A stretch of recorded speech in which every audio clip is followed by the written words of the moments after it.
Assalamualaikum warahmatullahi wabarakatuh. Perkenalkan, saya Rina Puji Astuti dengan NIM 2401030075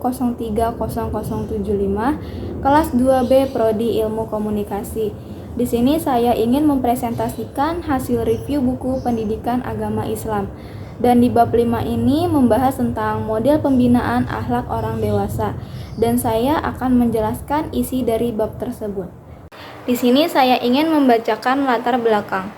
Pembinaan akhlak orang dewasa merupakan suatu proses yang sangat penting dalam membentuk karakter dan kepribadian individu yang berlandaskan nilai-nilai moral dan etika.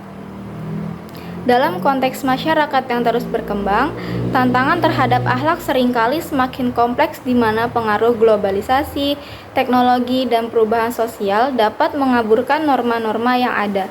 Oleh karena itu, model pembinaan akhlak bagi orang dewasa perlu dirancang dengan mempertimbangkan berbagai aspek termasuk latar belakang budaya, pendidikan, serta lingkungan sosial. Pembinaan akhlak diharapkan dapat menghasilkan individu yang tidak hanya beretika, tetapi juga mampu berkontribusi positif bagi masyarakat.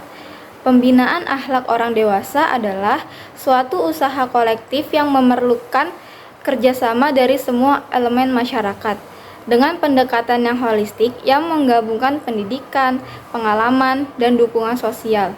Bagi individu, terutama generasi muda, terpapar pada berbagai pengaruh yang dapat mengaburkan pemahaman mereka tentang akhlak yang baik. Di sini ada pengertian akhlak.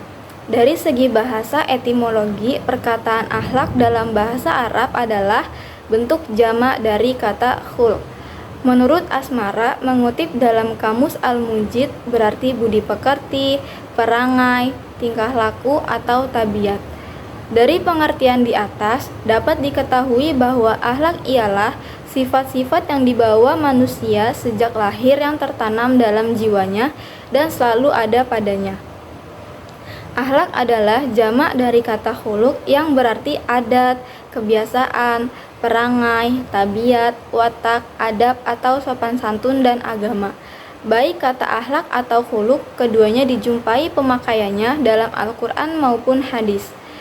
Ibnu Miskawai mendefinisikan akhlak yang dikutip oleh Abuddin Nata yaitu sebagai sifat yang tertanam dalam jiwa yang mendorongnya untuk melakukan perbuatan tanpa memerlukan pemikiran dan pertimbangan.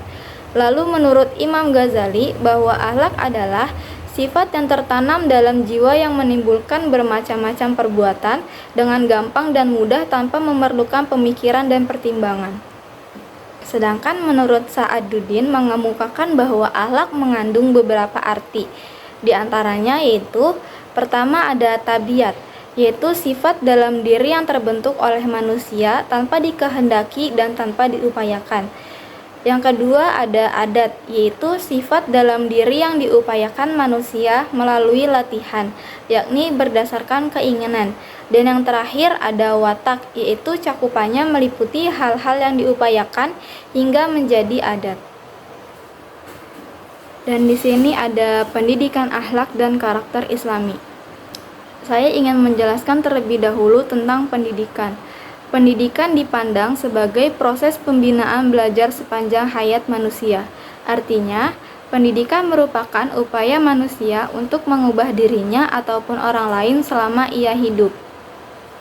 Pendidikan hendaknya lebih dari sekedar masalah akademik atau perolehan pengetahuan, skill, dan mata pelajaran secara konvensional, melainkan harus mencakup berbagai kecakapan yang diperlukan untuk menjadi manusia yang lebih baik. Penanaman nilai-nilai ilahiyah itu kemudian dapat dikembangkan dengan menghayati keagungan dan kebesaran Tuhan lewat perhatian kepada alam semesta beserta segala isinya dan kepada lingkungan sekitar. Sebab menurut Al-Quran hanyalah mereka yang memahami alam sekitar dan menghayati hikmah dan kebesaran yang terkandung di dalamnya sebagai ciptaan ilahi yang dapat benar-benar merasakan kehadiran Tuhan sehingga bertakwa kepadanya. Dan di sini ada beberapa ayat Al-Quran surat Fatir ayat 27 sampai 28. Dan di sini saya ingin membacakan surat Fatir ayat 27 sampai 28. A'udzu billahi minasyaitonir rajim. Bismillahirrahmanirrahim. Juddadun bidun wa humrun mukhtalifun alwanuha wa ghorabibun sudun wa minan nasi wad dawabi wal an'ami mukhtalifun alwanuhu kadzalika innama yakhsyallaha min ibadihil ulama'u innallaha azizun ghafur.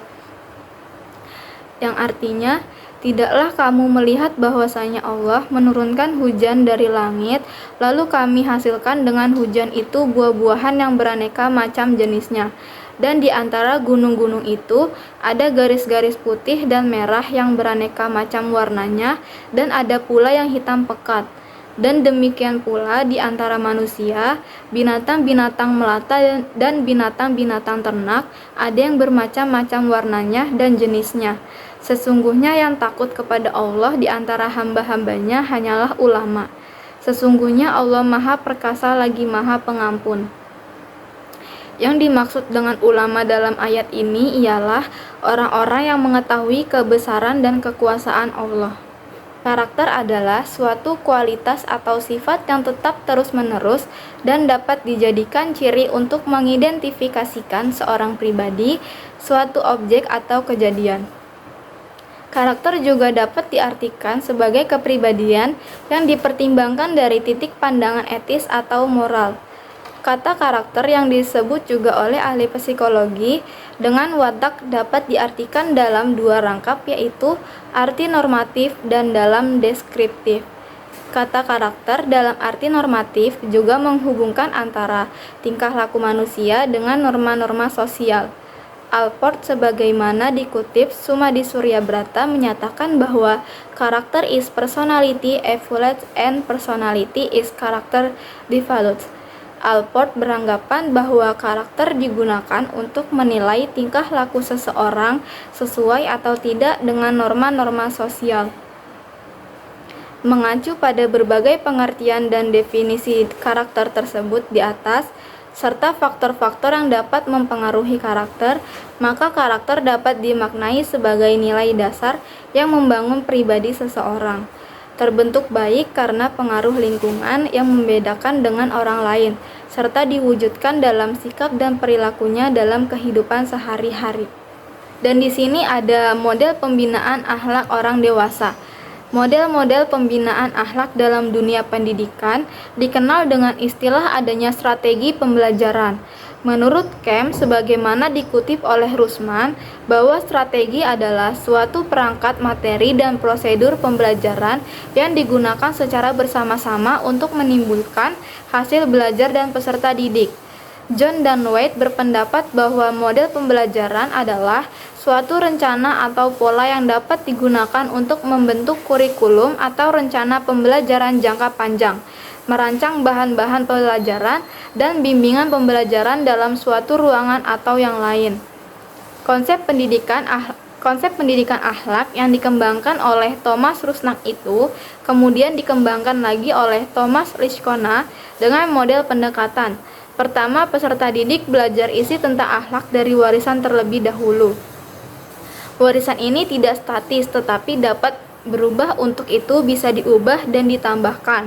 Peserta didik dapat belajar untuk mengetahui yang baik melalui pengambilan keputusan yang rasional, penalaran akhlak, pengambilan keputusan, dan kemampuan untuk memperoleh pengetahuan diri melalui peninjau dan pengevaluasian terhadap semua perilaku merupakan hal-hal yang esensial dalam dimensi pembangunan akhlak. Kedua, domain afektif yang mencakup perasaan simpati, kepedulian, dan cinta untuk orang lain dianggap sebagai jembatan penting untuk tindakan akhlak. Oke, dan yang terakhir ada kesimpulan. Model pembinaan akhlak orang dewasa adalah bahwa pembinaan akhlak bagi orang dewasa memerlukan pendekatan yang sesuai dengan tingkat kematangan emosional, pengalaman hidup, dan latar belakang mereka. Model pembinaan ini harus dirancang secara sistematis dan fleksibel, mencakup aspek pendidikan, pembiasaan, keteladanan, serta lingkungan sosial yang mendukung. Tujuannya adalah untuk membentuk dan memperbaiki karakter serta perilaku orang dewasa agar sejalan dengan nilai-nilai moral dan etika yang baik, sehingga mereka dapat menjadi individu yang berakhlak mulia dalam kehidupan pribadi maupun sosial.